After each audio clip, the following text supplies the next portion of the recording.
Hello friends, welcome to my YouTube channel all India job. आज मैं आपके लिए लाया हूँ IOCL Indian Oil Corporation Limited की तरफ से बहुत ही शानदार रिक्रूटमेंट वैकेंसी 2024 की है। नोटिफिकेशन इसका जारी हो गया है, फॉर्म भराना शुरू हो गए हैं। सैलरी आपकी 23,000 से लेकर 78,000 तक जाने वाली है, जिसमें कि total number of post, age limit, education qualification जैसी सभी जानकारी मैं आगे आपको नोटिफिकेशन में देने वाला हूँ। अंतिम तिथि रखी गई है 21 अगस्त 2024। तो अभी फ्रेंड्स आपके पास पूरा एक महीना है इस रिक्रूटमेंट को भरने के लिए। आप ज़्यादा से ज़्यादा इस रिक्रूटमेंट को भरना। और अगर आप मेरे यूट्यूब चैनल पर नए हैं तो चैनल को सब्सक्राइब कर लो, बेल आइकन का बटन दबा लो, और वीडियो पसंद आता है तो वीडियो पर लाइक कर दिया करो, मगर चैनल को सब्सक्राइब करना, बेल आइकन का बटन दबाना ना भूलें। जैसा कि मैं आपको बता दूं कि अभी पोस्ट मास्टर की वैकेंसी आई है, SSC CGL आई है, SSC MTS आई है, जो कि मेगा भर्ती है, जिसमें 10,000 से ऊपर ही पद हैं सब। ठीक है, तो 8,000 MTS में है, जिसमें 10th मांगा गया है। CGL में ग्रेजुएशन मांगी गई है। उसके बाद जाते हैं, उसमें 17,000 पद है। उसके बाद पोस्ट मास्टर की जो वैकेंसी आई है उसमें भी 29,380 से मतलब आपको पेमेंट मिलने वाली है, और 10th मांगा गया है। तो ऐसी कई रिक्रूटमेंट आ रही हैं, जैसे ऑर्डिनेंस फैक्ट्री की भी आई थी, DRDO की भी आई थी, सेल की भी आई थी। तो सभी डिपार्टमेंट से कंटिन्यूस भर्ती अभी इस मंथ आ रही हैं। ठीक है, तो आपको क्या करना है, चैनल को सब्सक्राइब करना है, बेल आइकन को बटन दबाना है, ताकि आपको सही समय पर जानकारी मिल पाए और आप इस रिक्रूटमेंट को और आप सही समय पर रिक्रूटमेंट भर पाएँ। IOCL की जो वैकेंसी आई है इस वैकेंसी की PDF कहाँ से डाउनलोड होगी, इसकी सभी जानकारी देता हूँ। चलते हम नोटिफिकेशन की ओर। तो फ्रेंड्स, IOCL की तरफ से जो भर्ती आई हुई है, इंडियन ऑयल कॉरपोरेशन लिमिटेड, ये गवर्नमेंट ऑफ इंडिया के अंतर्गत कार्य करता है। यहाँ से जो पद निकाले गए हैं उसके बारे में अपन जानकारी दे देते हैं आपको। तो यहाँ से जूनियर इंजीनियर असिस्टेंट प्रोडक्शन वालों के पद निकाले गए हैं। वो किस किस जगह से निकाले गए हैं पहले वो बात कर लेते हैं अपन। तो इसमें टोटल जो पद निकाले गए हैं, गुवाहाटी से 19 निकाले गए हैं। जनरल, EWS, OBC, ST, आप जिस कैटेगरी से आते हैं साइड में आप देखते जाएँ। उसके बाद आ जाते हैं जे बुरानी करके जो एरिया है, वहाँ से 21 है, गुजरात से 40 है, और हल्दिया से 23 है, मथुरा से 19 है, और पानीपत से 16 है, और ये जो दिया गया है डिगबोल, यहाँ से 24 है। तो इस तरीके से पद निकाले गए हैं। फिर आ जाते हैं जूनियर असिस्टेंट इंजीनियर वाले जो पद निकाले गए हैं, P&U वाले, ये गुवाहाटी से भी निकाले गए हैं, मतलब एरिया यही है। यहाँ से टोटल जो पद निकाले गए हैं वो बात कर लेंगे हम नीचे की ओर। गुवाहाटी से 10 है, बुरानी से 3 है, उसके बाद गुजरात से 3 है, मथुरा से 6 है, और ये डिगबुल वाले जो हैं 4 पद हैं। तो इस तरीके से जो पद निकाले गए हैं, टोटल 400 पद निकाले गए हैं। ठीक है, जिसमें P&U एंड O&M। उसके बाद जाते हैं इलेक्ट्रिकल जूनियर टेक्निकल वालों के पद निकाले गए हैं। उसके बाद इधर से निकाले गए हैं मैकेनिकल जूनियर टेक्निकल असिस्टेंट। उसके बाद जाते हैं इंस्ट्रूमेंटेशन जूनियर टेक्निकल असिस्टेंट के पद निकाले गए हैं। उसके बाद कंट्रोल एनालिसिस के पद निकाले गए हैं। उसके बाद आ जाते हैं असिस्टेंट फायर एंड सेफ्टी। तो भैया फायरमैन वालों की भी भर्ती है। ठीक है, तो फायर एंड सेफ्टी वाले भी इस रिक्रूटमेंट को भर सकते हैं। ठीक है, अब आ जाते हैं नीचे की ओर। तो इसमें और भी जानकारी देता हूँ। तो इसमें और भी पद निकाले गए हैं। ठीक है, था engineering assistant electrical, engineering assistant mechanical, T&I वालों के पद निकाले गए हैं, और टेक्निकल अटेंडेंट वालों के पद भी निकाले गए हैं।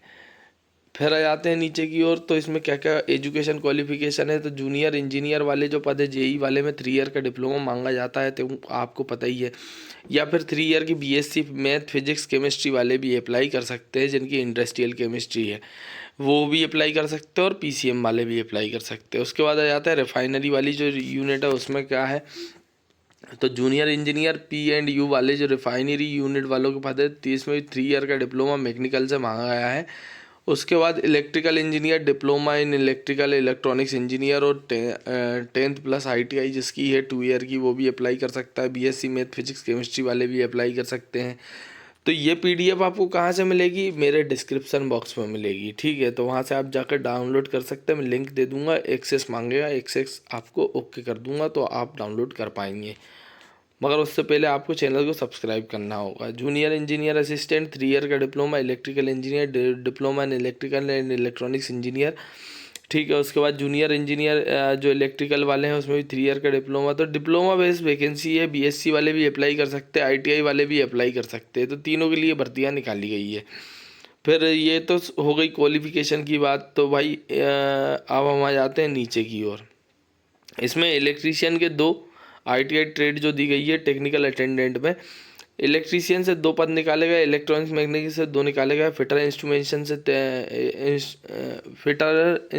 मैकेनिक से 2 पद निकाले गए, इंस्ट्रूमेंटेशन मैकेनिक केमिकल प्लांट से 2 निकाले गए हैं। उसके बाद ग्राइंडर वालों के 2 है, ऑपरेटर टेक्नीशियन इलेक्ट्रॉनिक्स वालों के 2 हैं, उसके बाद आ जाते हैं टर्नर के 2 हैं, वायरमैन के 2 हैं, ड्राफ्ट्समैन के 2 हैं। उसके बाद मैकेनिक इंडस्ट्रियल इलेक्ट्रॉनिक्स वालों के 2 पद निकाले गए, इंफॉर्मेशन टेक्नोलॉजी के 2 निकाले गए हैं। उसके बाद मैकेनिक रेफ्रिजरेशन एयर कंडीशन के 2 निकाले गए हैं। उसके बाद मैकेनिक डीजल वालों के 1 निकाले गए हैं।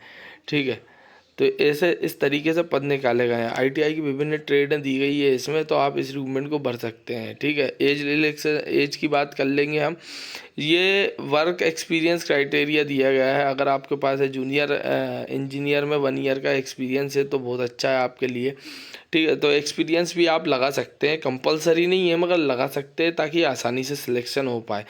ठीक है, और एक्सपीरियंस अगर नहीं है तो मैं आपके लिए अप्रेंटिसशिप टाइप की रिक्रूटमेंट भी ला रहा हूँ। 1 ईयर की अप्रेंटिसशिप कर लो आप, है ना। मेरा कहने का मतलब 1 ईयर का अप्रेंटिसशिप कर लो, करते करते फॉर्म भरते रहना, चैनल पर बने रहना, ताकि आपको सही समय पर परमानेंट रिक्रूटमेंट मिलते रहे, आप वो भी भरते रहना उसके साथ। ठीक है, अप्रेंटिसशिप को आप 20 में भी छोड़ सकते हो। 26 साल एज लिमिट रखेगी। 31/7/2024 से आपकी एज को कैलकुलेट किया जाएगा। उसके बाद आते हैं रिलैक्सेशन। ST/SC को 5 ईयर का और 3 ईयर का OBC को, और विकलांग कोटे वाले से अगर जनरल से हैं तो 10 ईयर का, OBC से है 13 ईयर का, और ST से हैं तो 15 ईयर का एज रिलैक्सेशन मिलने वाला है। 9 पेज की PDF दी गई है। एक सर्विसमैन का एज क्राइटेरिया क्या है वो सभी दिया गया है। ठीक, किस किस पोस्ट के अनुसार। उसके बाद आ जाता हूँ मैं और भी नीचे की ओर, तो उसमें और भी डिटेल बता देता हूँ। तो जूनियर ये वही सभी डिटेल दी है, जनरल इंस्ट्रक्शंस दिए गए हैं, पे पार्क्स दिया गया है। उसके बाद इसमें दिया गया है आप इसे किस तरीके से अप्लाई कर सकते हैं। ठीक है, तो आपको IOCL की ऑफिशियल वेबसाइट पर जाना है।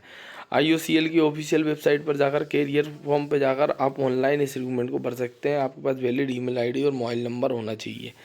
ठीक, उसके बाद आपको यूज़र ID और पासवर्ड बनाना होगा। यूज़र ID और पासवर्ड बनाने के बाद ही आप इस रिक्रूटमेंट को भर पाएंगे। CBT एग्ज़ाम होगा, इसमें एक कंप्यूटर बेस्ड एग्ज़ाम होगा, ऑनलाइन एग्ज़ाम, उसके थ्रू आपका सिलेक्शन होगा।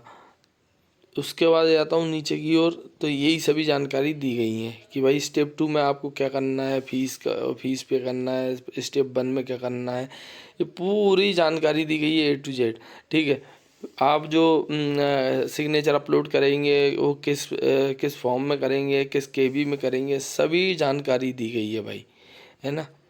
तो ज़्यादा से ज़्यादा रिक्रूटमेंट को भरना। ठीक है, और ये सिटीज़ दी गई है कहाँ कहाँ आपके एग्ज़ाम होंगे, जैसे भोपाल, बेंगलुरु, रांची, अम्बाला, बड़ोदरा, अहमदाबाद, रायपुर, पटना, मुजफ्फरबाद, उसके बाद जोहरा, उसके बाद गुवाहाटी, ये कलकत्ता, चेन्नई, जयपुर, उसके बाद मोहाली, हैदराबाद, आगरा, मुंबई। तो ये सभी एरिया दिए गए जहाँ एग्ज़ाम होने वाले हैं। तो ज़्यादा से ज़्यादा रिक्रूटमेंट को भरो। इतनी अच्छे रिक्रूटमेंट लाता हूँ, आप क्या है ना उसको बीच में छोड़ देते हैं। आपकी सबसे बड़ी गलती क्या है, आप बीच में छोड़ देते हैं रिक्रूटमेंट को। बीच में मत छोड़ा करो, पूरी जानकारी पढ़ा करो कि कौन कौन सी रिक्रूटमेंट आई है, क्या क्या एजुकेशन क्वालिफिकेशन मांगी गई है। बीच में छोड़ोगे तो कभी सिलेक्शन नहीं होगा, क्योंकि जानकारी आपको मिल ही नहीं पाएगी। आधी अधूरी जानकारी, कहते हैं ना वो चाणक्य ने बोला था आधा ज्ञान क्या है, विनाशकारी है। तो आधा ज्ञान ना ही लो, पूरा ज्ञान लिया करो। ठीक है, चैनल को सब्सक्राइब कर लो, बेल आइकन को बटन दबा लो ताकि सही समय पर जानकारी मिल सके। Thank you. वीडियो पसंद आया तो लाइक कर दें।